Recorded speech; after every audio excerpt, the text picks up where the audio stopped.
I've had many leading experts on this show, including Matthew Walker, and they've all said the same thing about sleep. They've said it's the biggest positive investment you can make in your own performance. You can have the best strategy in the world, but if you're consistently tired, poor decision-making will follow and eventually cause other things to fail in your life. So if you're looking to optimize your recovery, you should start looking at what you're sleeping on. Our sponsor, Helix, makes high-quality mattresses tailored to your body. It doesn't matter if you run hot, sleep on your side, or need something firm. Helix has a mattress for you. And I asked them recently to send one to a member of my team, and Juan received it. And we travel a lot, so when he's home, quality sleep really matters. And he told me he's getting the best sleep of his life.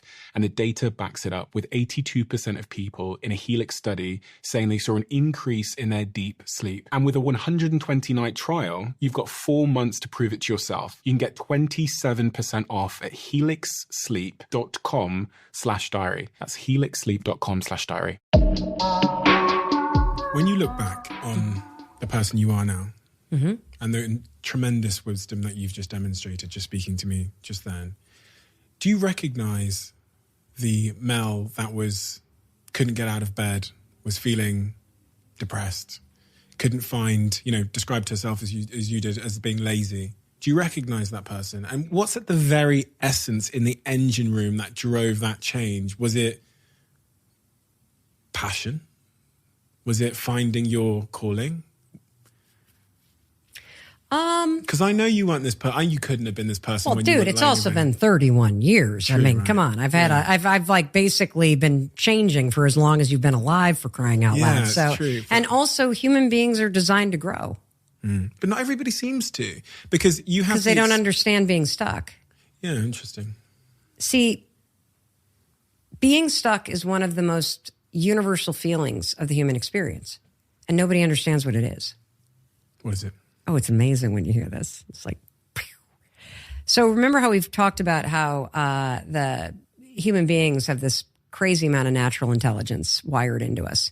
And inside your body, we've talked about one of the signals, anxiety. Anxiety is a signal that means pay attention. That's why you go into fight or flight. You're in an alert mode, okay? That's all it is. It's a signal, an alarm system. And your body has a sophisticated system of signals and alarms. And they're all tied to fundamental needs. Anxiety is tied to your fundamental need for safety. That's why it's a signal. Let's talk about your most important fundamental needs. Let's go right back to Psychology 101, Maslow's hierarchy of needs. You need food or else you die. So when you need food, what is the signal that your body sends you? Hunger. When you need water, what is the signal? Thirst. When you need air, you catching your breath. When you need rest, what do you feel? I'm tired. When you need connection, what do you feel? Lonely. Human beings are designed to grow. When you stop growing, what do you feel? Stuck. Yeah. I was going to say stagnant, but I guess stuck is, yeah. Or stagnant. Yeah. Or still. Trapped, I guess, is, yeah. Yeah.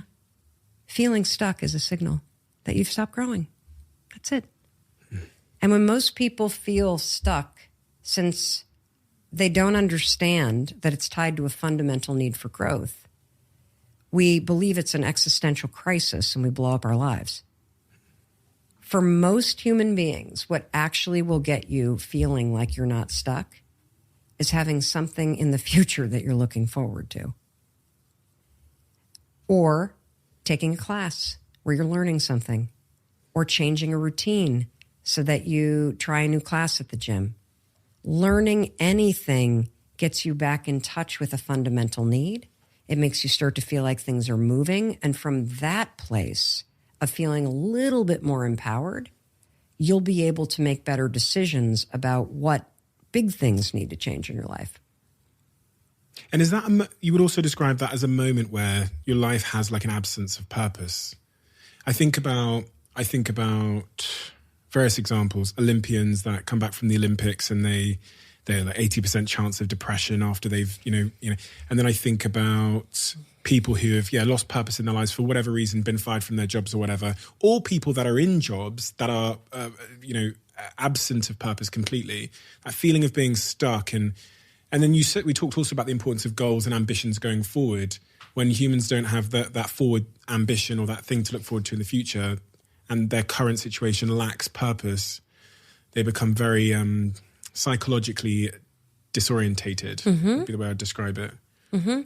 I have a different take on purpose. I think everybody's purpose is exactly the same. What is that? I think your purpose is to share your true self, to be fully seen. And for the Olympian, when you are training and you're in that arena, that is an experience of being seen.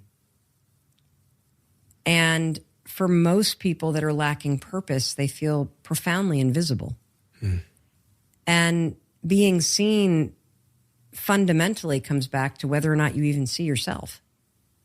And when you start to feel empowered and you start to see yourself and meet you where you are, what happens is every day that you're able to stand with yourself, to accept where you are, to give yourself the compassion, to give yourself the support and the love and the respect and the worthiness that you deserve, you're going to go out into the world and share more of yourself. That Olympic athlete is sharing more of themselves. And so I think our purpose in life is to come back home to ourselves, to reconnect with ourselves, and to empower ourselves to go back out into the world and share our stories and share our experiences and share our full selves with the rest of the world. From a prehistoric standpoint, let's say we're, because I always try and like check things against the caveman of my, my ancestral beings. The idea of being seen when I was, my ancestors 10,000 years ago, what kind of role does that play in from a survival perspective? Let's say. I mean, I'm freestyling here. So my suspicion is if you were not within your mom's eye view, your ass was going to get eaten. And so I think that, if you wandered off as a kid, you were in danger. If you weren't hunting with the pack, you were in danger. And so being seen means safety. And that's why when you look at psychological safety, there are three fundamental needs. The need to be seen, the need to be heard, and the need to be celebrated for the unique person that you are. Those are your three fundamental emotional needs when it comes to feeling safe and whole as a human being. And most people's experience by the time they are done with childhood is they feel invisible, they feel like nobody gets them, and they feel completely disconnected and unloved or not celebrated.